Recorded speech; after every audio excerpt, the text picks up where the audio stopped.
Կորուսյալ մտերմություն, չես կարողանում քնել, մտածում ես, հիշում, երբ դեռ փոքր էր, ամեն երեկո նրա մահճակալի մոտ այդ ընթերցանության արարողությունը, նույն ժամին, նույն անփոփոխ ժեստերով, մի տեսակ աղոթքի նման մի բան էր, օրվա աղմկոտ քաոսից հետո հանկարծակի զինադադար,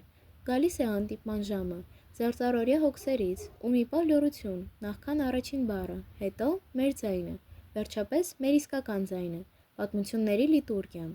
Այո, երեկոյան ընթերցանությունը կատարում էր աղոթքի ամենագեղեցիկ գործառույթը,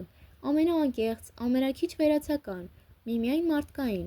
այն ազատում էր վիրավորանքներից, մենք չենք զղջում մեր մեղքերի համար, չենք փորձում շահել հավերժության մի պատառիկ, մենք միասին մասնակցում ենք խոսքի խորհրդին, ստանում ենք ներման շնորհը և վերադառնում միակ դրախտ, մտերմություն, որն իսկապես արժեք ունի։